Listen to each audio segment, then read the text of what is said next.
If you could throw up the chart that Lyn shared this morning, I have to talk about this chart because it's ridiculous. It was published by the U.S. Treasury, you said. And we're talking about the sustainability of this debt system and how if they don't come back in and print money, the way that the credit is right now, it'll likely collapse. But this is their projection, right? Lyn, what are we looking at here, and what was your initial takeaway when you saw this chart? So that was published last year by the U.S. Treasury Department, and it was so funny that I had to share it just because it's one of those like long-term projections. It's like comical, Yeah. and basically their whole point was showing that if there's no changes made to the current kind of fiscal situation in the United States, that debt as a percentage of GDP will balloon comically in the decades ahead with really no end in sight. And I guess a scary thing about that chart is that assumes like no problems. That's kind of like no recessions, no wars, no XYZ. That's just kind of like business as usual if nothing's fixed. Of course, it can't actually end up looking like that because you'd run out of base dollars to support that. You'd eventually would have to print the difference, and therefore you'd have a rapid growth in nominal GDP, which would mostly be the inflation component, and it would be a lot messier than that in real life, which is kind of why I kind of picked fun at them for publishing that chart. Yeah. I've done actually similar analysis to what Parker just described, which is, kind of looking at ratios of either money supply, like broad money supply to base money, or total debt to base money. And so you can plot them over time. And we did hit a peak back in around the global financial crisis. It was something like 60 to 1. I think his chart showed 52 trillion to less than a trillion. If you kind of do the numbers, it was like 60 or 65 to 1 ratio. And the last time we hit a super high ratio was actually 1929, like the early 1930s, before there was all sorts of like monetization then. And you kind of had this big echo happen ever since the global financial crisis, where we've been increasing the monetary base to try to catch up with that broader setup. And the 13 trillion I mentioned was specifically the offshore dollar-denominated debt. So that's like debt that'd be owed by entities, either governments or corporations in places like Turkey, Brazil, China, countries around the world that use dollars.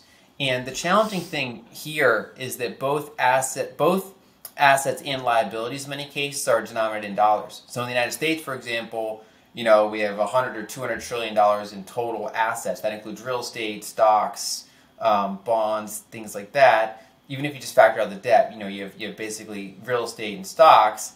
That's on a pretty small monetary base. And then you have all those liabilities. And so it's kind of this that's why you get these like liquidity crunches when they try to do things like pull dollars out of the system, or if there's any sort of shock to income while all of these, assets and liabilities are highly levered compared to the monetary base. And you see a similar effect when you look globally. And essentially what we're seeing now with that chart you brought up is just that right now the U.S. is on this very unsustainable fiscal path where they're running very, very large deficits. And historically, the way you deal with that is you kind of monetize it. If you're an emerging market and you owe debt that you can't print, like if you're Argentina and you owe dollars, you just kind of have to default or ask for like a restructuring. Whereas if the liabilities are in your own currency, like if you're America with dollars, if you're Japan with yen, you essentially print the difference, but that leads to inflation. You're inflating away part of the debt. And right now they're kind of in that counter push where they're kind of trying to get the wheels back on the cart. They're kind of trying to say, this is sustainable. We're going to get back to like financial discipline. And it's one of those things. If you do the math and you do somehow conclude that they can do it, if you think, okay, they can return to structurally positive real yields, they can get this under control. They're going to do all sorts of fiscal adjustments to get the debt under control. They're going to start paying it down. Then that's a good case to buy and own dollars long term. On the other hand, if you do the math and you kind of realize that this is almost certainly unsustainable and that almost any attempts that they try to change the system will probably cause a problem elsewhere in the system and continue the kind of the perpetual debt increase and more rounds of quantitative easing and long stretches of negative real yields on all these various bank accounts and debt instruments, then that's a case to buy, like sound money. Historically that could have been gold.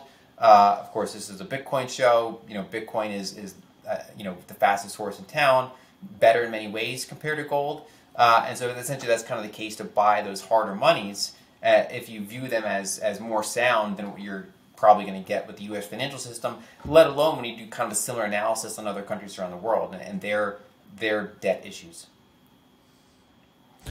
Right. And when you look at it, a lot of ways the math just doesn't make sense, which leads you to believe that they will resort to printing.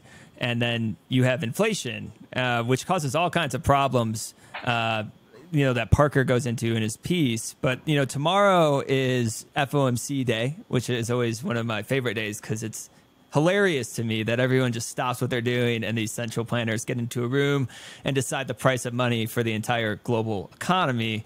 But moving on from that point, the Fed is on one of its fastest hiking cycles in its entire history, Parker. And you said that the Fed policy is to create economic chaos, is what you said, which I loved. And I was wondering if you could just elaborate further on that point, because I think it's really important. Well, first, in honor of FOMC Day, I don't know if there's like a signal that Lyn is sending by, I think, wearing a purple shirt. But that was one of the jokes that went around that like Yellen wore like a purple shirt, during the, like, did that have a signal of like, not red and blue, but it's just such a joke. Everyone literally, they have, machines that parse the difference in like the precise language that comes out from the minutes. And then they have algos that trade. The fact that it is a damning state of affair of just how many people stop everything because they have to, right? Like, and it's not to any fault. It's that, I don't know if it was the comment that you made about Druckenmiller. It's all what the Fed does, right? Everything becomes correlated to that, and it is kind of comical, but it is a reality that we all have to suffer through at the same time. So I did just want to note that Lyn's shirt might suggest that it might be a tea leaf that we need to pay attention to. Purple for 25 basis points. Yeah, 25 basis points. Split the difference.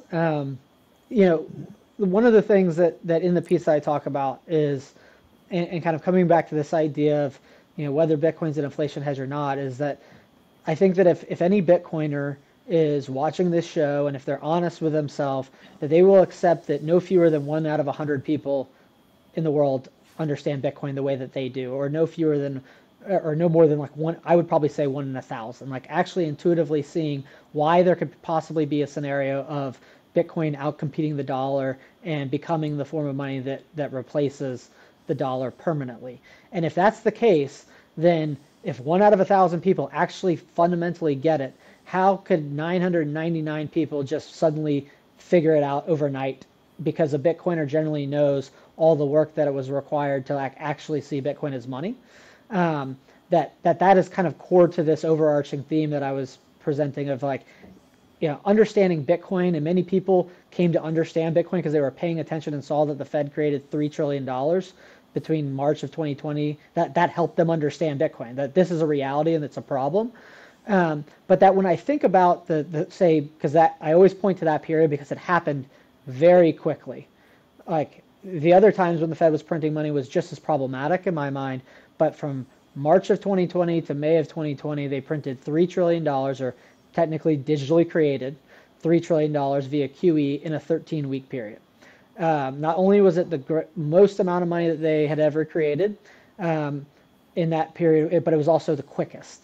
Post-financial crisis, they were at the maximum creating 85 billion a month for several months, and in a single week they produced 586 billion. So that was the highest single week that they did QE in that March of 2020 to May of 2020. A lot of people start to look at that and they think about it arithmetically, where like, oh, and this is specifically modern monetary theorists or anybody else that's not serious about life, where they say, hey, the Fed is creating money and everything's just going to cost more in dollars, and that's okay because we all then have more dollars to buy more things. And that only exists in this vacuum academic world that doesn't coexist with the real world. But that what actually happens when they print all this money is that price signals and prices and the way that money is distributed does not happen ratably. In a modern monetary theorist world, they might want people to just be able to helicopter drop the proportional amount of money, consistent with the way that everyone had it, or realistically, they'd probably want to give more people or less, kind of pick and choose. But what happens practically is the Fed puts money in the system to allow credit to be sustained. In the last episode, they had to put it in a lot more places to keep the boat afloat. But that what then happens is relative price signals change unpredictably. Typically, because things that are more dependent on credit get disproportionately impacted, like housing and autos. But the reality is that price levels don't just change, like everything costing 10% more, and the relationship between what a house costs and a car costs remain the same. That just isn't how it practically happens. And that one way I described it in one of my prior pieces is that it's not just moving the goalpost when they print money or subtract money. It's like building the entire economic system on a 1980 style waterbed and then shifting the goalposts. That the entire foundation of the system changes. It's like no one can find an equilibrium because the actual economic system and structure has permanently changed. And that what happens at a more fundamental level is the function of printing money and subtracting money, it permanently impairs the monetary instrument, the dollar's ability to coordinate trade effectively. And that mechanism, the dollar, impairs and impairs and impairs, ultimately to a point where it's no longer functional at all, and that's when hyperinflation happens. That I think most people assume that hyperinflation happens because they just printed too much money, but in reality, it's the printing of money that impairs the ability of humans to trade, and what that translates to is an impairment of the ability to deliver real goods and services that you need on a daily basis that actually have to be produced on a marginal basis, because there is a fundamental difference between an existing asset base that exists, like that home existed, versus I need to build a new home and I need to coordinate all of the inputs to a home, or I need to coordinate all of the inputs to an oil well or to a gas well or to a pipeline. That there are a number of marginal things that you need to consume every day that need to be delivered every day in order for us to stay in our current standard of living. And the printing of money functionally impairs that, and it degrades over time, and then it ultimately fails to work. That's what's happened, in my view, in every instance historically of hyperinflation, and it will ultimately happen in the case of we're in the middle innings of it, of the dollar, and that eventually the currency itself fails, and failing means the inability to coordinate trade. And that's the path that we're on. And so when I described it as creating economic chaos, it is really at its most basic level mucking up the system or impairing the instrument that coordinates trade. And we're on this very precarious path where it will no longer work at some point in time once a critical mass of humans figure out just exactly what's happening. Another challenge with printing money is that it's not distributed back to everyone equally, or it's basically dispersed, picking winners or losers based on policymaker decisions. And obviously in different eras that can favor different groups. It also generally favors debtors over savers because more money is being created, but all the debts are still denominated in the prior unit. And one way to quantify it is that something like 6 trillion, and it's gone down a little bit, but like something like 6 trillion new broad money was created since the start of 2020. And so it's not just, bank reserves. It's actually, it's being created, but then it was also dispersed out into the broad money supply due to, just various fiscal programs. And if you divide that by the number of households in the United States, it's about 130 million households. So if you do the math, it's something like $46,000 per household. Wow. And so if you're a household and if you go back and say, okay, how much did I get from the government? You add up the stimulus checks, you add up child tax credits, things like that. Does it come anywhere near 46,000? And of course the answer is no.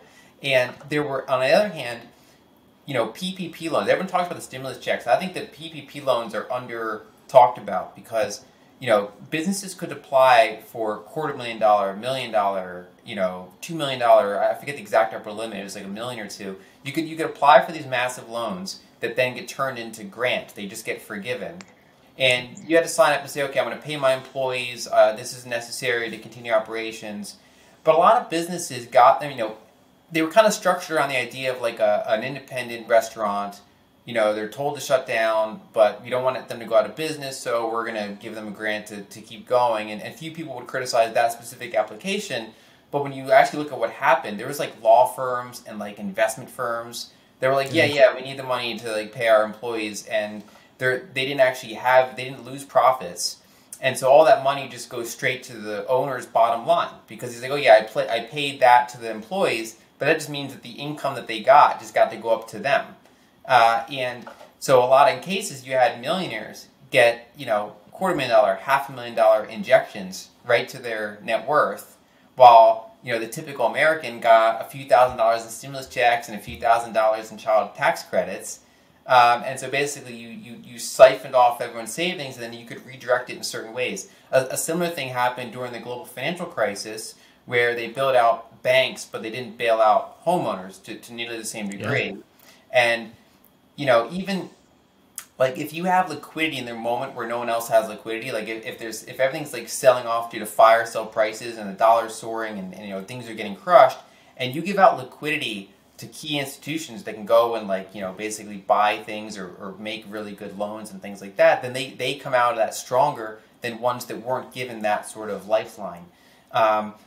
In addition, during the pandemic, I mean, let's say you were a gigantic restaurant corporation, you have access to public capital markets. The Fed was in there keeping the bond market liquid, right? They were literally buying corporate bonds. They were keeping the bond market liquid. Whereas if you were a small restaurant, individual, just family-run restaurant, you're trying to get credit and trying to, get liquidity, keep going in that environment, a lot of banks would just say no, and the Fed just doesn't have the logistics to go around and help every mom-and-pop restaurant out there. It kind of inherently favors these larger entities. And so basically by having a public ledger that can then be, drained and directed in certain ways, it's easy to either purposely or accidentally direct it towards people that are already near the top of the system.